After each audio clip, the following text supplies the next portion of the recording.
Greetings, everybody. Today we're going to be talking about ancient Egypt. And of course, with Egypt, we need to talk about the Nile. It's the longest river in the world, measuring 4,132 miles. The Nile is important because this is the water source for this rather arid area of the world. And just like we saw in Mesopotamia, this is where the development of major cities is going to be. In Mesopotamia, we saw the Tigris and Euphrates River, and now we've got the Nile. When we look at the map at the right, just a little note about the position of Lower and Upper Egypt. Lower Egypt is actually in the upper part of the screen. The Nile River is going to be flowing into the Mediterranean, and that's what's considered Lower Egypt. That delta area is fantastic for agricultural production, but it's also a very dangerous area because it has swamp-like conditions, and we have hippopotami and crocodiles all kind of merging there. So it's very dangerous, and we'll even see artwork where the pharaohs are engaged in hunting these animals. Upper Egypt is in the lower part of the screen near Abu Simbel, and that is where King Narmer is going to be from, and he's going to conquer Lower Egypt, uniting this country or this civilization. Now, of course, Egypt is really the first great civilization we're going to cover. We're also going to cover Greece and Rome in the next few chapters. There's definitely a romantic sensibility when we think about Egypt. Of course, we have King Tut and all those golden artifacts that were found in his tomb, pyramids, curses, and of course, think of all the shows and books that talk about aliens. Now, Egyptians were able to create a long-lasting civilization and preserve a lot of their great monuments and artwork because their area was fairly protected from invasion. We either had desert or we had sea, so it was a very secure area compared to Mesopotamia, which it always seemed like they were under the threat of invasion. The Egyptian civilization that we look at lasts from about 3000 BC to 332 BC. 332 is when Alexander the Great is going to invade this area. And 3000 BC is roughly when the dynasties began, the merging of Upper and Lower Egypt, and there were people living in this area as early as 5000 BC. When we look at Egyptian history, we break it down into roughly 30 dynasties, and we break it down even further into individual kings' reigns. And the list of those reigns was compiled by the priest and historian Manetho in 332 BC. There's four particular areas that we're going to look at. We'll look at pre-dynastic Egypt, and then we'll look at the early, middle, and late kingdoms. Now, with the pre-dynastic period, we're not really going to be too concerned with the years because they don't quite match up. As we get into the early kingdom, there's kind of going to be a gap between early, middle, and late, and that's to be considered with there was a lot of unrest. There was political instability during those times. So there's some periods of time in between these sections of history we're going to be looking at. So with the pre-dynastic era, we're going to look at it at roughly 3000 BC, and Egypt comes under one rule. Previous to this, as I had just mentioned, Egypt had been two kingdoms, the upper and lower parts of Egypt. Now, Upper Egypt, led by King Narmer, conquers Lower Egypt. And this is a really important artwork. You're going to see this throughout studies of art. This is called the palette of King Narmer. And the left-hand image is the upper part of the palette. The right-hand image is the lower part. And this isn't too large. It kind of looks like a shield, but it isn't. It is a palette where you would mix eye makeup. and you would have that mixed right in the concave center, right in this area between the necks of the intertwined animals. Now, when we look at the top of the palette, we're going to see the different registers here. King Narmer is in the upper register, and he's in hieratic scale, meaning he's larger than all the others here in line.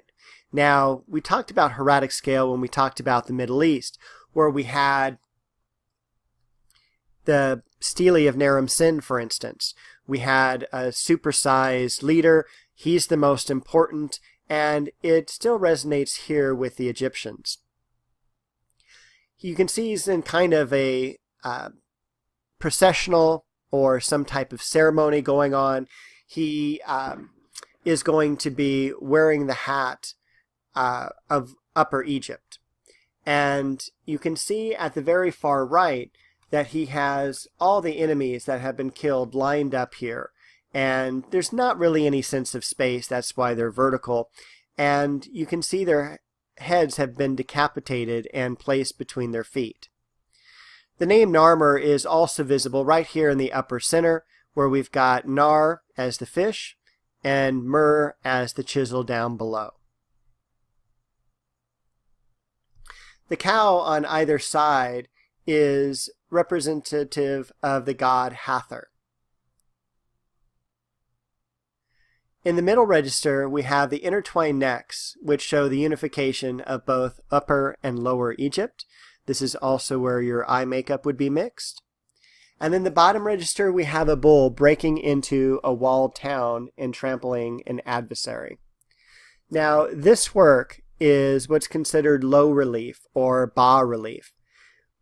Both of these have the figures raised off of the surface of the palette, but they're not really in a three-dimensional figural set at this point. We're going to see in the Greek and Roman civilizations that we have more three-dimensional carved figures that emerge from the background, and that's going to be noted as high relief. On the flip side of the palette, we have the king once again shown in hieratic scale, and he's about to kill off an enemy, perhaps even the ruler of Lower Egypt, with a mace. And below that are two enemies running away. We also have his servant holding the king's sandals, kind of shown on a different horizon line, much more in the distance. The falcon at the right is representative of the god Horus, and there's going to be kind of this relationship between the pharaoh and the gods. They are literally descendants of the gods, and so they're going to be pictured very close with them. Now, the Egyptian civilization is the first one that deals with ideal proportions. And normally we associate this with something that the Greeks invented, but it was really the Egyptians, so that their artwork looks very, very similar. For instance, you have this grid-like pattern, and when you drew a figure, it was the rule that ankles had to be on the first level and knees located on the 6th, the navel on the 13th, shoulders at the 19th. The figures themselves are also pretty unique in that their faces are seen in profile, yet their torsos are turned to be a very frontal view, and then their legs are back in that profile view. So with the Old Kingdom, we're going to see the tombs, both mastabas and pyramids. Now, just like in the Mesopotamia area, religion plays a big part of Egyptian culture, and the idea of the afterlife is really important. Now, it's not going to be until about the Middle Kingdom where everyone gets an afterlife. In the Old Kingdom, it's very much about the pharaohs themselves. Egyptians believed in the life force called Ka, and this was the counterpart of the body that coexisted, and the Ka accompanied the body into the next world. We'll first take a look at mastabas, and these are complex tomb structures reserved for the rich and powerful.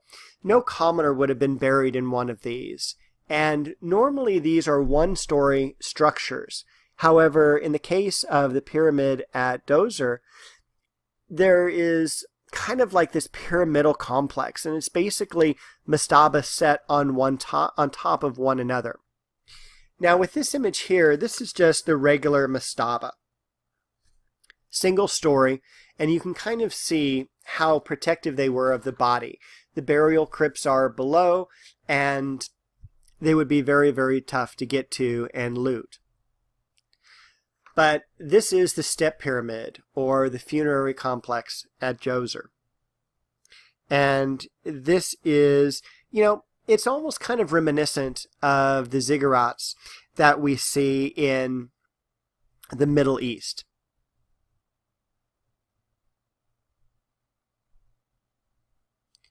Now down below also, this is where the secret chamber is going to be. And there would have been it was called a serdab, or basically cellar. And this would contain a statue of the deceased that would represent him to the spirit world.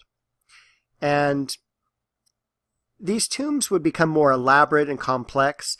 Additional rooms and as well as relief sculpture would be placed along the wall that showed kind of pictures of everyday life of these rulers.